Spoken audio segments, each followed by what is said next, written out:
자, 오늘 함께 나눌 말씀 제목은 저주받은 무화과 나무라는 제목으로 말씀을 나누도록 합니다. 자, 무화과 나무가 예수님에게 발견이 됐죠. 어떻게 발견이 되었느냐? 예수님께 예루살렘에 입성하실 때에 나귀 새끼를 타시고 그리고 군중들의 환호를 받으시면서 호산나 주의 이름으로 오신 이여를 찬양을 받으시면서 예루살렘으로 들어가셨습니다. 그리고 들어가신 이후에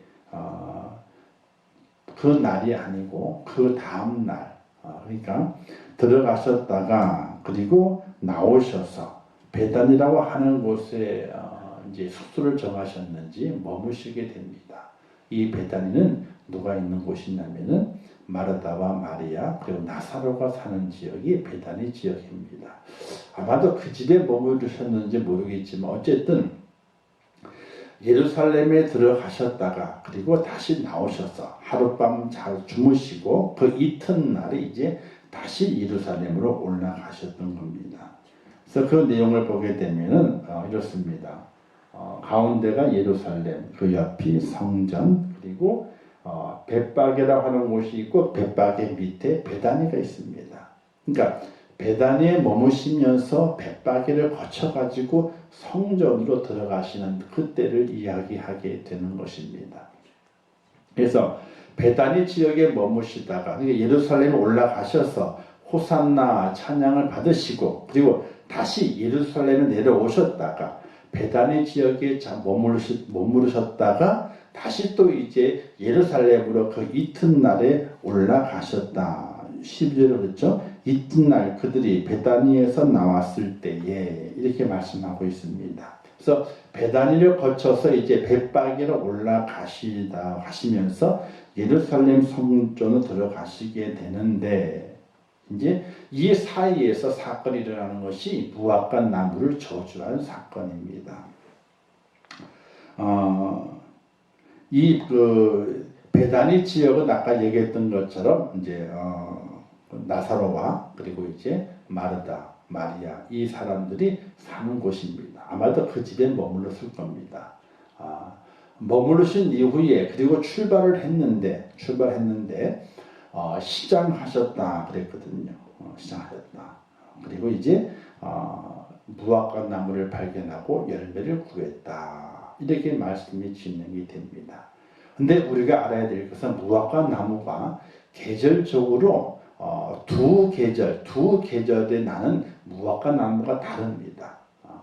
무화과 나무가 하나만 있는 것이 아니라 종류가 몇 가지 있게 되는데 봄에 열리는 무화과가 있고 여름에 열리는 무화과가 있습니다.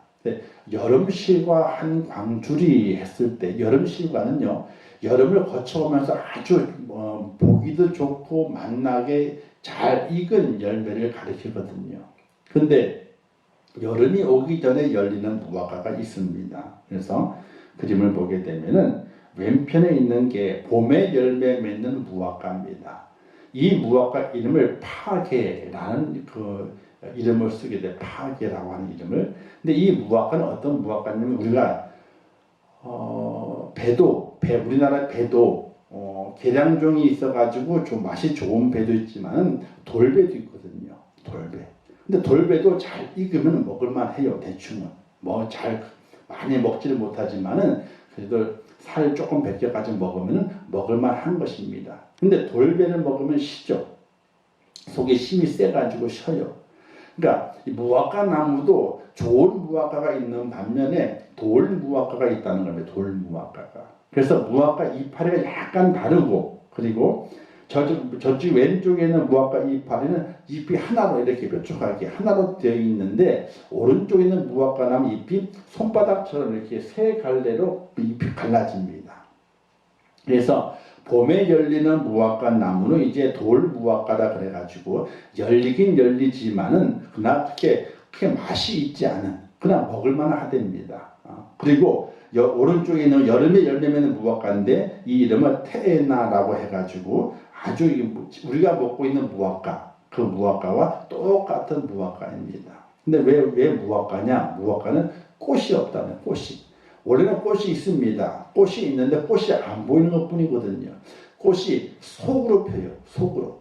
그래서 잘 이거 무화과를 보게 되면 쪼개보게 되면요. 무화과 과일 속 안에 노랗게 꽃이 펴 있습니다. 꽃이 피기 전에 먹어야 되는데 오래 두고서 꽃이 핀 겁니다. 그래서 꽃이 없는 것이 아니라 과일 속에 꽃이 피는 것이 무화과입니다. 그래서 이 오른쪽에 있는 무화과는 여름에 맺는 무화과, 태어나나 거리게 돼 우리가 보통 먹는 무화과고, 그리고 이제 파결하고 해서 돌 무화과, 이는 봄에 열매를 맺는 무화과라 이렇게 볼 수 있게 되는 것입니다. 왜 이걸 설명하게 됐냐면 예수님께서 14절에 뭐라 말씀 13절에 이는 무화과의 때가 아니다라는 말씀이 있어요. 무화과의 때가 아닌데 무화과 열매를 구하는 거거든요. 뭔가 예수님이 행하신 그 의도가 맞지 않는다라는 생각을 하실 수 있기 때문에 무화과가 이 두 가지 무화과가 있다는 겁니다. 그런데 예수님께서 베다니를 지나가지고 벳바게를 올라가십니다. 근데 벳바게는 예루살렘 입성을 시작하는 시작점인데 이 벳바게의 뜻이 뭐냐면요. 무화과 나무가 하도 많아가지고 무화과 밭이라 이런 뜻입니다. 벳바게라는 것이. 벳은 밭이라는 뜻이고 많다 이런 뜻이고 바게는 이제 무화과 나무, 무화과를 뜻하게 됩니다. 그래서 무화과가 많은 그 지역이 바로 이 벳바게라 하는 지역인데 예수님께서 베단을 지나가시다가 베단을 출발해가지고 벳바게로 지나가시게 될 때에 무화과 나무를 발견하게 되는 거예요. 그러니까 우리는 예루살렘 성전 앞에 있는 무화과를 생각하게 되는데 성경학자들이 그건 아니라는 겁니다. 그래서 이 벳바게를 지나가시게 될 때에 무화과 나무를 발견하게 되고 시장기가 돌아서 이제 무화과 나무에게 다가가신 예수님이신데 시장하신 예수님이셨습니다. 무화과를 발견하게 되죠. 왜? 열매가 있을까라고 생각을 하고 그 앞으로 가십니다. 그런데 잎사귀만 무성하게 되고 열매가 없었어요. 그래서 그 마음에 실망이 들어서 그 무화과를 이렇게 저주하게 되죠. 영원토록 사람이 내게서 열매를 따먹지 못하리라. 이렇게 예수님께서 그 무화과를 저주하시게 됩니다. 근데 13절에서 무화과의 때가 아니었다고 말씀하시게 되는데 여름 실과를 맺을 때가 아닐 말씀하신 것이고 이 무화과를 왜 저주하셨을까? 그러니까 여름이 아니기 때문에 열매를 맺지 않는 거거든요. 그 무화과는 조금 있으면 여름 때가 되게 되면은 열매를 맺을 수 있는 겁니다. 근데 아직 열매 맺는 때가 아니다. 아닌데 예수님께서 그 무화과에서 무화과를 찾으려고 그랬고 무화과 열매가 없는 것을 통해 가지고 그 무화과 나무를 저주하십니다. 이 저주한 결과가 예루살렘에 들어가셨다가 나오시게 될 때 제자들이 보고 예수님 아까 그 무화과 나무가 다 말라버렸습니다. 이렇게 주님께 보고하게 되니까 그때 주님께서 여러 가지 말씀을 하시는 내용이 있습니다. 그 내용이 이제 우리 읽지는 않았지만은 20절 말씀부터 25절 말씀까지 기록되어 있는 것인데 그 말씀 속에서 이 무화과 나무의 저주, 무화과 나무 말라버리는 그 의미, 영적 의미가 무엇인지를 우리가 생각해 보려고 하는 것입니다. 자, 무화과 나무의 의미는요. 무화과 나무는 포도나무 같이 이스라엘을 상징한 나무였어요. 그러니까 무화과 나무 그러면 이스라엘 백성, 포도나무 그러면 이스라엘 백성. 그러니까 무화과 나무와 포도나무는 이스라엘 백성을 상징하는 그런 나무입니다. 우리나라는 무궁화잖아요, 그죠? 우리나라 무궁화를 우리나라의 꽃으로 여기고 이야기를 하지 않습니까?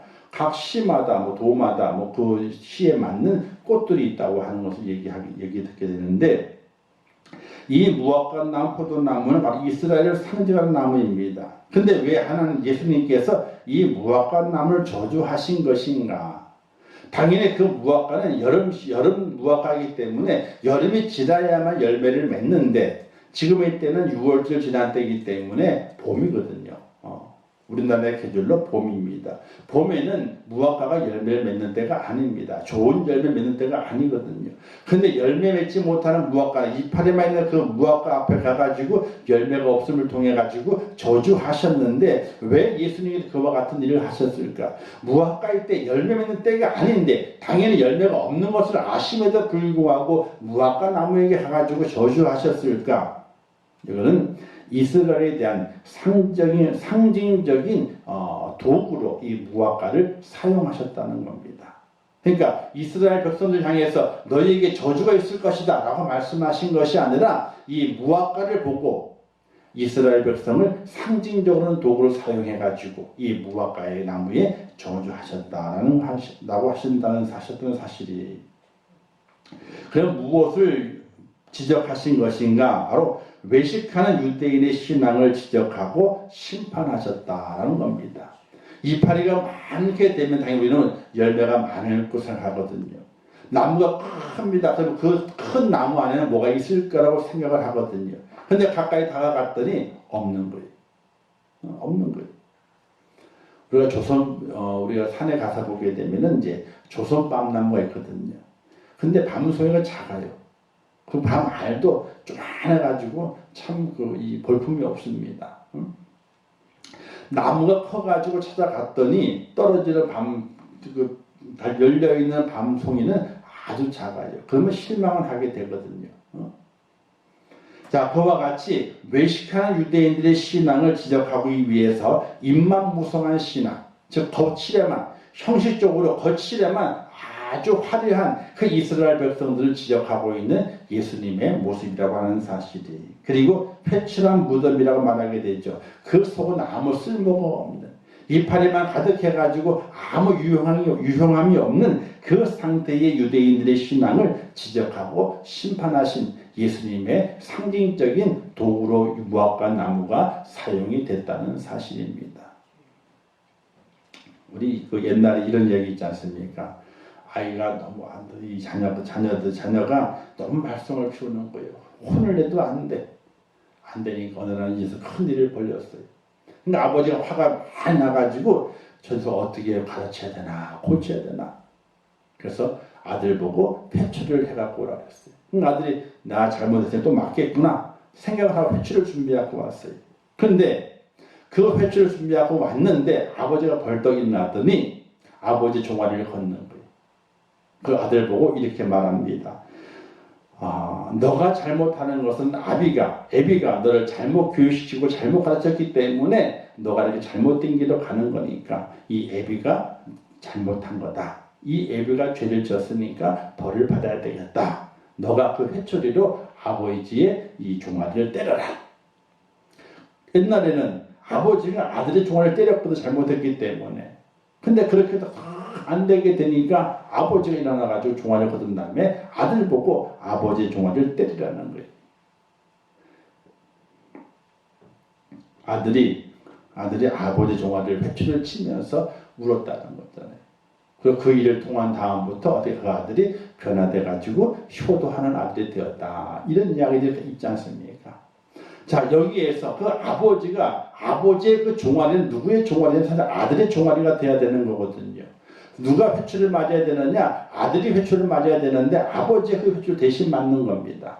그와 같이 이스라엘 백성을 향해서 예수님께서 그들의 형식적인 신앙과 믿음을 질타하고 그들에게 하나님의 심판을 부어야 되는데 예수님이 그렇게 하지 아니하시고 이 무화과 나무, 이스라엘을 상징하는 그 무화과 나무를 도구로 삼아서 그 무화과 나무에게 잎만 무성하고 열매가 없구나 라고 그 무화과 나무를 저주하시고 심판하셨다 하는 이야기입니다.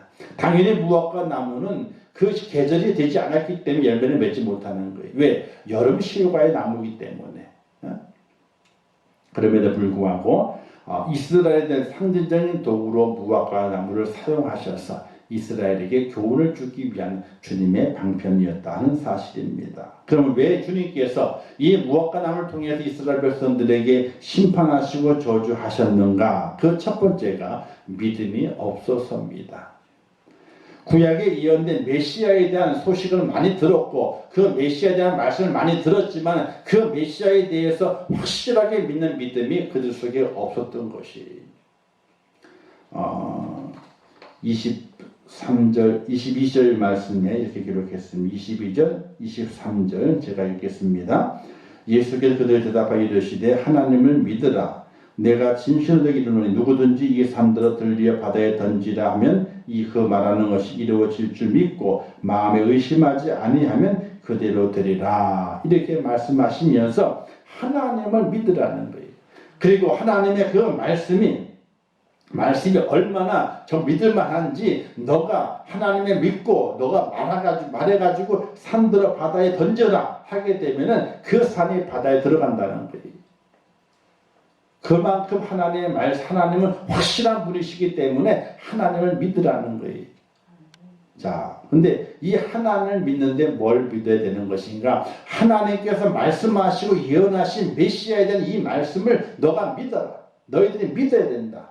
이것을 주님께서 말씀하시고자 하는데 이스라엘 백성들은 믿음이 없었어요. 구약에 예언된 메시아를 믿지 않았습니다.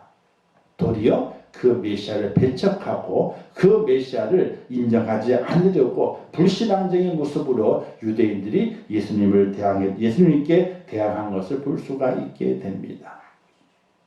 오늘 우리에게도 우리가 믿음 생활합니다. 믿음 생활은 뭐냐면 신앙생활은 뭐냐면요. 믿음을 가지고 살아가는 것 신앙생활이고 믿음 생활이. 믿음이 없는데 그냥 살아가는 그런 믿음 생활이라 말할 수 없습니다. 신앙생활이라 말할 수 없습니다. 성도라고 말할 수가 없는 것이 그냥 이파리만 무성해. 이파리 무성한 거예요. 이파리만 무성하고 속에는 열매가 아무것도 없어요. 형식적인 믿음, 형식적인 신앙생활. 이것은 하나님께서 원치 않는 것이고 우리 주님께서도 원치 않는 것임을 우리가 확실하게 알아야 됩니다. 하나님을 확실히 믿어야 되고 예수를 확실히 믿어야 되고 내 모든 삶이 믿음 중심의 삶으로 만들어가는 그런 믿음의 결단력이 없이 내게 믿음이 있다, 뭐가 있다 절대로 말할 수가 없는 겁니다. 우리가 그것을 잘 깨달아 갈 수 있어야 돼요. 오늘 이 시대 예수님께서도 무화과 나무를 바라보시면서 입만 무성한 무화과 나무를 바라보시면서 믿음이 없다. 이렇게 말씀하시고 저주하시고 심판하셨다는 사실을 우리가 믿고 믿음 있는 사람으로 변화되고 믿음 있는 사람을 세워질 수 있는 하나님의 사람이 되어야 되는 것입니다. 저는 참으로 안타까운 모습을 많이 보게 됩니다. 하나님을 믿잖아요. 하나님을 믿는데 그럼 어떤 하나님을 믿는지 전 도무지 알 수가 없어요. 제가 믿는 하나님하고 성도들이 믿는 하나님하고 다른 것 같아요.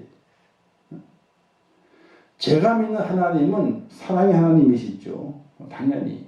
그런데 그 하나님은 사랑의 하나님이시지만 공의를 갖고 계신 분이시고 다른 것보다 하나님보다 더 다른 걸 더 사랑하기 때문에 질투하시는 하나님이시고 어떤 경우에는 화를 내시는 하나님이시거든요. 어떤 하나님을 믿고 있는지 우리는 생각해 볼 수 있어야 돼요. 내가 믿는 하나님이나 또 누가 믿는 하나님이나 동일하신 하나님이시거든요. 나타나시는 모양과 행하시는 모습이 다를지라도 동일하신 분이시거든요. 하나님 뭐라고 말씀하시게 됩니까? 나는 질투하는 하나님이라 그랬습니다. 나보다 다른 것을 더 사랑한다면 나는 질투한다 그랬어요. 하나님은 살아계신 하나님이신데 우리가 죽은 하나님을 믿고 있는 것 아닌지 돌이켜 볼 수 있어야 됩니다. 죽은 하나님이라면요 믿음이 없는 거예요. 그거는요. 믿음 생활하는 것이 아니면 신앙생활 하는 것이 아닙니다. 그냥 뭐예요? 많은 사람들이 선하게 여겨주고 또 착하게 여겨주니까 이 취미생활 하듯이 신앙생활 한다고 하는 것은 그 믿음이 없는 겁니다. 만약에 회사에 취미생활 하듯이 회사를 다니는 거예요. 그러면 그 사장님이 그 직원을 쓰겠습니까? 안 쓰겠습니까? 취미생활이요. 자기 기분 좋으면 나갔다가 기분 안 좋으면 안 나가. 책임감도 없어. 힘들다고 오늘 쉰대. 오늘 힘들다고 쉰대. 그러면 그 회사는 돌아가지도 않을 뿐더러 아니 사장님이 그 직원을 전혀 쓰질 않아요. 왜? 아니 회사가 자기 취미 놀이터가 아니거든요. 회사는 생존 경쟁이 있는 곳이기 때문에 철저하게 책임을 져야 되고 성실하게 임하지 않으면 그 회사에 도움이 안 되기 때문에 그 사장님은 그 직원을 도저히 쓸 수가 없는 겁니다. 우리가 하나님을 섬기고 믿음 생활해 나가는 것도 그와 같은 것입니다.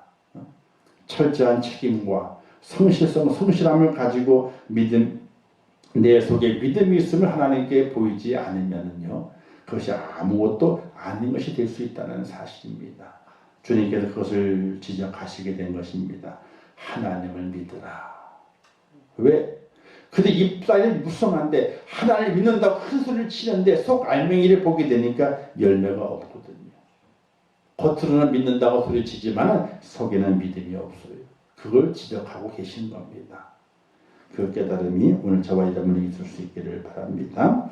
두 번째, 하나님 주님이 저주하신 왜 저주하셨느냐? 두 번째는요, 기도하라는 것을 말씀하게 됩니다.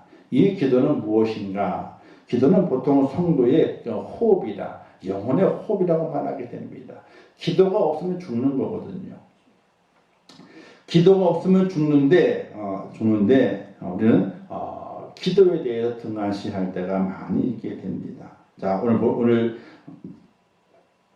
24절 보게 되니까 이렇게 말하게 되죠. 무엇이든지 기도하고 구하는 것은 받은 줄로 믿으라. 그리하면 너희에게 그대로 되리라. 자, 무엇이든지 기도하고 구하는 것은 받은 줄로 믿으라. 근데 왜 예수님께서 무엇과날 비유를 드시고 그 이후에 제자들이 무엇과나고 죽었습니다 라고 했을 때에 왜 기도에 대한 말씀을 끄집어냈을까? 기도는 다른 말로 기대하다는 것이 뜻이 있습니다. 기도는 기대하다. 내가 마음으로 원하고 마음으로 소원했던 것을 기대하는 것. 그것을 기도라고도 말할 수 있게 되는 겁니다. 그 이스라엘 백성들이 살아온 날들 동안에 무엇을 기대했습니까? 메시아가 오는 것을 기대했거든요. 하나님의 메시아를 이 땅에 보내주실 것을 기대했습니다. 근데 그 기대하는 것 어떻게? 너희가 구하는 것을 받은 줄로 믿어라. 그리하면 너희에게 그대로 되리라. 지금 예수님이 오셨는데 그가 하나님의 응답인데 그가 기대한 것이 하나님이 내게 허락해 주셨다라고 믿으면은 그 메시아가 너희들 속에 임하게 될 터인데 너희는 그런 기대함이 없다고 하는 것을 말하게 되는 거예요. 기도하지 않는다, 기대하지 않는다. 똑같은 말이거든요.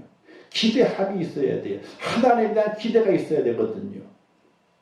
근데 이스라엘 백성들은 기대함이 없었습니다. 그들은 외식적인 기도를 많이 하게 되죠. 기도에 대한 비유를 보게 될 때에 바리새인과 그다음에 세리의 기도를 비교해가지고 누구의 기도를 하나님 들으셨는가 말하게 될 때에 하나님께서는 세리의 기도를 들었다고 했습니다. 바리새인은 어떻게 기도했습니까? 길가에서 두 손을 들고 고개를 높이 들고 먼지를 뒤집어 쓰면서 뭐라고 기도합니까? 11조를 드렸고 박하의 향을 드렸고 구제했고 금식했고 11조를 드렸나이다 라고 뒤집었으면 하나님 기도하는 거예요.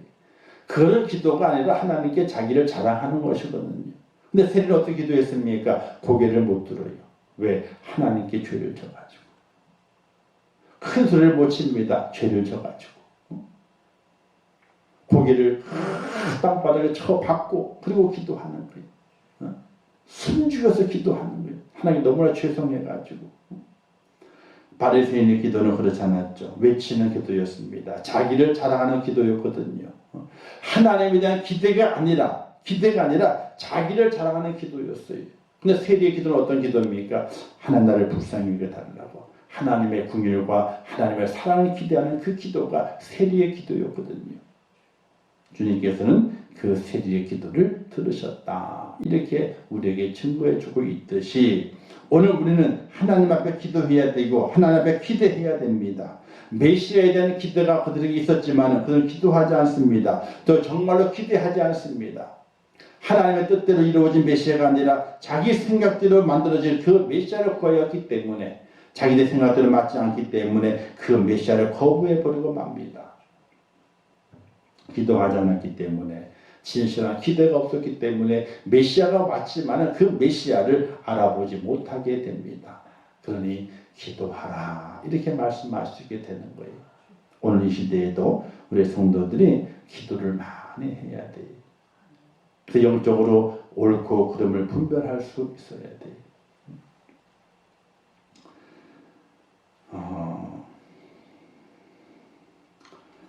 살아가는 동안에 우리는 하나님께 간절한 마음으로 기도하고 또 하나님께 기대를 가지고 살아가야 됩니다. 그것이 성도의 모습이고 성도의 마음이 되어야 됩니다. 근데 그런 마음이 없으면요 성도라고 할 수가 없는 거예요. 그냥 입만 무성한 거예요. 입만 무성한 거예요. 지금 한국 교회가 입만 무성한 교회로 입만 무성한 성도의 모습으로 살아가고 있어요. 큰 대형 교회들, 힘 있는 교회들, 그 교회들이 고난 시대 때에 아무 말도 하지 못하고 있어요. 요즘은 뭐 시청 이런 데서 전화가 안 옵니다. 근데 어떤 지역에 있는 목사님에게 시청 직원이 전화를 했답니다. 전화를 했는데 왜 전화했냐 했더니 주일날 인원 제한에 대해서 다시 공지하고 이렇게 말씀드리기 전화했다. 뭐 다음 주부터는 20%니까 공천했다는 거예요. 했더니 그 목사님 말을 그 직원에게 얘기를 하면서 당신들이 정신이 있는 거냐고. 지금 제주도 놀러 간다고 놀러 간다 비행기에 꽉 사람이 들어차 있는데 1m, 2m도 아니고 마스크 쓰고도 1m, 2m도 아니고 딱 붙어가지고 그 가고 있는데 그게 정상적이냐? 1시간 동안 그냥 갇혀가지고 같이 숨을 쉬고 있는데 그게 정상적이냐? 그게? 그리고 지하철부터 시작해서 어느 곳에든지 사람이 붐비는 것을 봐라. 출근 시간대 지하철에 그 지하철이 어떻게 가고 있는지, 사람이 얼마나 많은지, 2m 거리를 뛰고 있는 건지.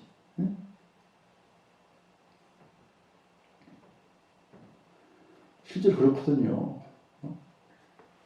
저도 지난주 결혼식 때에 이제 저 주차장에 지난번에 한번 가보게 되니 큰 차 대기가 들어가기 힘들어가지고 아예 그냥 전철로 가자. 전철 타고 갔거든요.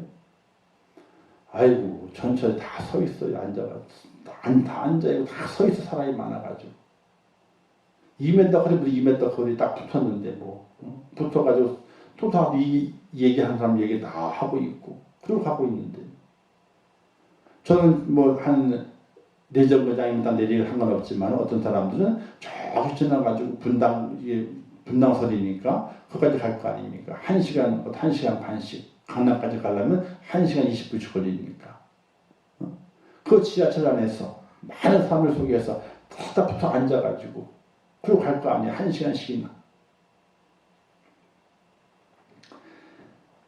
이 말이 안 되는 거예요.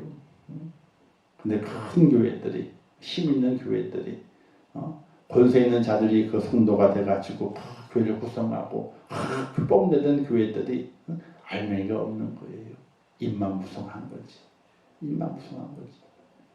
작은 교회는 힘이 없어요. 힘이 없어. 버티지 못한다고요. 외식하는 입만 많아서 외식하는 바리새인들처럼 오늘 시대 교회들이 그와 같은 모습으로 성도들이 그와 같은 모습으로 살아가게 돼. 잎은 무상해요. 우리 교회가 몇십 년 됐다. 나는 몇 년 믿었다. 나는 직분이 뭐다. 그렇게 화려하게 그 소리를 많이 하고 있지만은 정말 그 속에는 열매가 없는 거예요. 열매가 없는 거예요.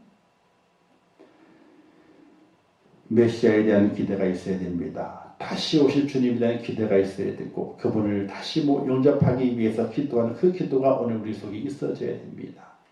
주님 오시는 것이 싫다. 그럼 믿음을 가지면 안 돼요. 주님 오시는 싫으면 믿음을 가지면 안 되는 거예요. 주님 오시는 때에 아멘 주 예수여 어서 오시라고 두 팔도 영접할 수 있는 그 은혜가 그 기대가 오늘 우리 속에 있어져야 되는데 과연 그 기대를 가지고 하루를 살아가고 있는지 점검해 보게 되면 그런 기대는 없어요. 단지 뭘 위해 기도합니까? 잘 먹게 해주세요. 뭘 위해 기도합니까? 잘 살게 해주세요. 뭘 위해 기도합니까? 세상 것을 누리게 하면 누리면서 살게 해주세요. 이런 기도는 하지 주님 영접하겠다고 하는 다시로 그 주님 내가 내 방에 모셔드리겠다고 하는 그 제임에 그 주님을 만나겠다고 하는 그런 기대와 그런 기도를 드리는 성도들은 그리 많지 않아요.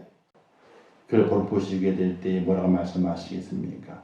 이쁜 무성한데 너의 모든 삶은 화려한데 그러나 열매는 없다. 이렇게 말씀하시는 주님의 말씀이 우리는 들려져야 하는 것입니다.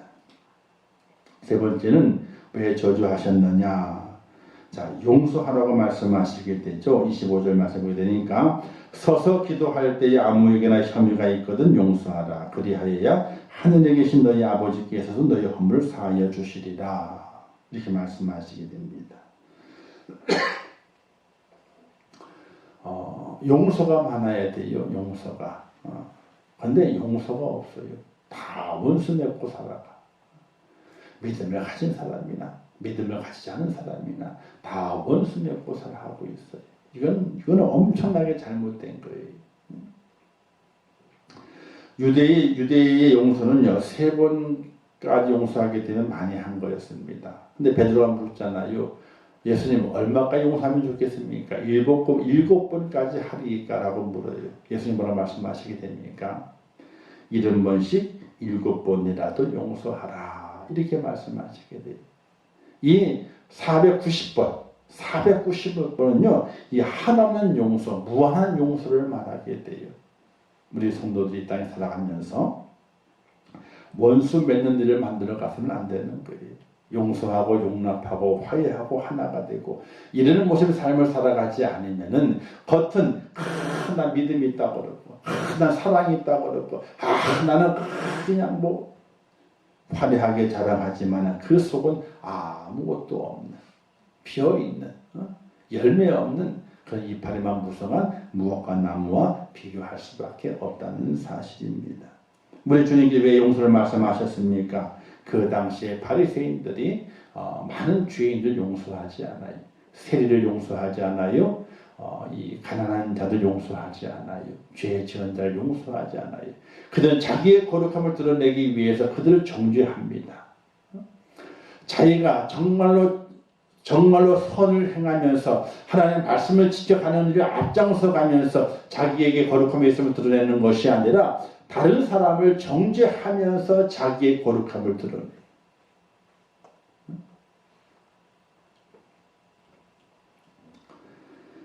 오늘 이 시대도 마찬가지죠. 다른 사람을 정죄하면서 자기의 거룩함을 드러내려고 하는 사람들이 얼마나 많이 있는지 몰라요. 오늘 우리는 말씀에 있는 것처럼 용서의 모습이 사랑이 있다면 용서를 해야 되고 사랑이 있다면 미워하지 말아야 되고 사랑이 있다면 그를 받아줘야 되고 사랑이 있다면 긍휼을 베풀어야 되고 사랑이 있다면 그를 섬겨야 되고 이런 공식이 아름다운 공식을 잘 만들어 갈 수 있는 하나님의 사람이 되지 못하게 되면은 사랑이 많다라고 광고하지만 이파리가 무성하잖아요. 해집고 들여다보게 되면은 열매가 없어요. 사랑이 많다고 그랬는데 근데 열매가 없어요. 무화과 나무와 똑같은 모습이라고 하는 사실이에요.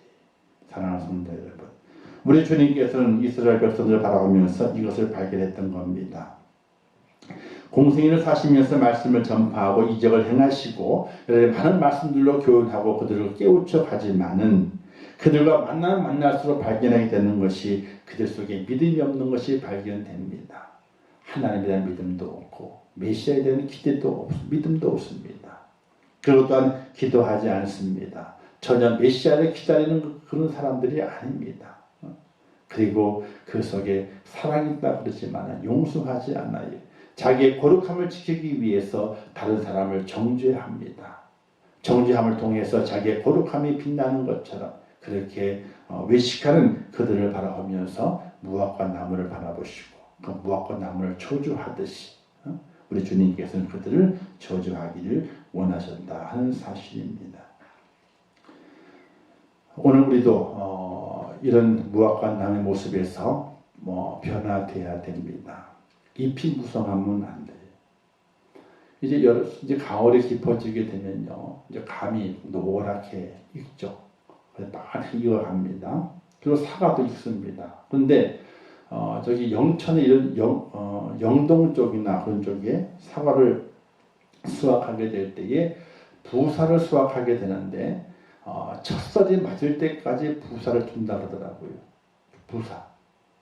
이제 아오리도 있고 홍로도 있고 그다음에 부사도 있잖아요. 부사가 이제 겨울 가까이 돼서 나오는 사과거든요. 저장을 오래 할 수 있어요. 부사는요. 어떤 부사를 오래 조장하느냐? 첫 설이 내릴 때까지 부사를 그냥 두는 거예요. 나무에다가 따지 않고. 근데 뭐가 아름다우냐면요, 이파리가 다 떨어졌어. 이파리가. 근데 가지마다 사과가 따닥따닥 걸려있어. 얼마나 멋있는지 아세요? 이파리는 다 떨어졌고 사과만 걸려있어. 어떤 데 감람을 보게 되는데, 이제 감은 이제 농장에 있는 감이 아니라 길가에 있는 그 감이에요. 그러니까 조선감이, 옛날 감, 그죠? 조선감. 근데 이파리가 다 떨어져. 왜 감을 안 따냐면요, 인건비가 안 나온대요. 감을 따면은. 너무 감이 잘기 때문에. 근데 냅두는 거래요. 그래서 그냥 지나가다 먹고 싶으면 먹고 말고 싶으면 말고 그냥 시간 되면 따다가 먹고 아니면 냅두고 이런 감나무도 있어요. 근데 그 감나무가 겨울이 가까우게 되면서 가을이 깊어갈 때에 잎이 다 떨어져요. 그러면 그 꼭대기에 노란 감이 다 열려 있어. 얼마나 멋있게요. 오늘 우리 그리스도인의 신앙의 모습이 이파리 신앙이 아니라 열매 다 열려가지고 잘 익어있는 그 열매 신앙의 모습이 되어야 한다는 사실이.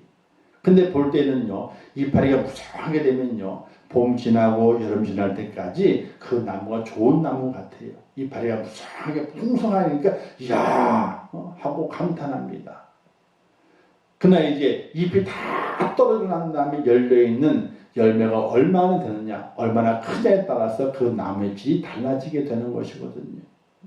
우리는 이파리가 다 떨어졌을 때도 열매가 많이 열려 있어서 이야, 열매가 다 숨어 있었네, 저렇게 좋은 열매가 숨어 있었네 라고 인정받는 그런 하나님의 사람이 되어야지. 이파리가 다 떨어진 다음에 열매가 한 곳 없이 앙상한 가지만 남아가지고 열매가 하나 두 개만 달려 있어가지고 이렇게 열매가 없지라고 한탄스러움을 자아내는 그런 나무가 돼서는 절대로 안 되거든요. 사랑하는 성도 여러분, 오늘 무화과 나무처럼 잎만 무성한 것이 아니라 그 잎 속에 열매가 있고 잎이 다 떨어졌을 때에 그곳에 정말 보배로운 열매가 가득 맺혀져서 하나님께 인정받는 그런 축복자 꼭 될 수 있기를 주님의 이름으로 축원합니다. 주시는 교훈은요, 형식적인 신앙이 아닌 바른 믿음을 가지자는 겁니다. 예수님께서 3년의 공생애 동안에 바리새인들, 유대인들에게서 형식적인 신앙생활을 봤어요. 화려하게 신앙생활을 하게 됩니다. 큰 소리 치며 신앙생활을 하게 됩니다.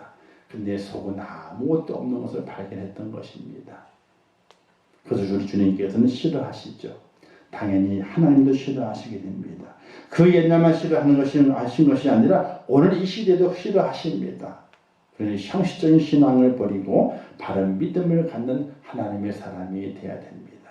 하나님을 하나님 되게, 예수님을 예수님 되게 믿어갈 수 있는 그런 성도가 되어야 한다는 사실이죠. 마태복음 7장 16절 18절에 이렇게 말씀했죠. 그들의 열매로 그들을 알지니 가신 나무에서 포도를 또는 엉겅퀴에서 무화과를 따겠느냐. 이와 같이 좋은 나무마다 아름다운 열매를 맺고 못된 나무가 나쁜 열매를 맺나니 좋은 나무가 나쁜 열매를 맺을 수 없고 못된 나무가 아름다운 열매를 맺을 수 없느니라. 이파리로 그 나무를 아는 것이 아니랍니다. 열매로, 맺혀있는 열매로 그 나무의 모습을 평가할 수 있다는 겁니다. 좋은 나무는 좋은 열매를, 나쁜 나무는 나쁜 열매를 맺는다는 겁니다. 오늘 이 사실의 모습을 오늘 마음에 새기면서 무화과를 보시면서 열매 없으면 한탄하신 주님의 그 한탄의 모습이 나를 보시면서 한탄하시는 주님의 모습으로 각인되지 않도록 더욱더 바른 믿음으로 살아있는 믿음으로 하나님을 잘 섬기고 정말로 형식적인 믿음이 아니라 온 마음과 정성을 다하는 그런 믿음으로 하나님을 예배하고 하나님을 섬기며 주님의 사명을 감당할 수 있는 하나님의 사람으로 세워질 수 있기를 주님의 이름으로 축원합니다. 기도하겠습니다. 좋으신 아버지 하나님 은혜를 감사합니다. 오늘도 귀한 말씀을 주셨습니다. 깨닫게 하옵소서. 저주받은 무화과 나무 이스라엘 백성을 말합니다. 예수님의 공생애 동안에 예수님께서는 이스라엘 백성들의 형식적인 믿음을 보았습니다. 열매 없는 믿음을 보았습니다. 하나님 주님께서 그것을 지적하시면서 열매 없으면 한탄하시는 것입니다. 오늘 우리를 바라보시게 될 때에도 잎은 무성하지만 정말 열매가 없다면 어떻게 되겠습니까? 이스라엘 백성도 똑같이 우리 주님의 저주로 말미암아 말라 버릴 수밖에 없을 것입니다. 하나님 아버지 저희가 돌이켜지게 도와주시고 잎도 무성하지만 그 속에 좋은 열매를 많이 맺혀서 하나님의 영광 돌릴 수 있는 축복자가 될 수 있도록 은혜를 베풀어 주시옵소서. 예수님의 이름으로 기도하옵나이다. 아멘. 주기도문하겠습니다. 하늘에 계신 우리 아버지여 이름이 거룩히 여김을 받으시오며 나라에 임하옵시오며 뜻이 하늘에서 이룬 것 같이 땅에서도 이루어지리라. 오늘날 우리에게 일용할 양식을 주옵시고 우리가 우리에게 죄 지은 자를 사하여 준 것 같이 우리 죄를 사하여 주옵시고 우리를 시험에 들게 하지 마옵시고 다만 악에서 구하옵소서. 대개 나라와 권세와 영광이 아버지께 영원히 싸움나이다. 아멘.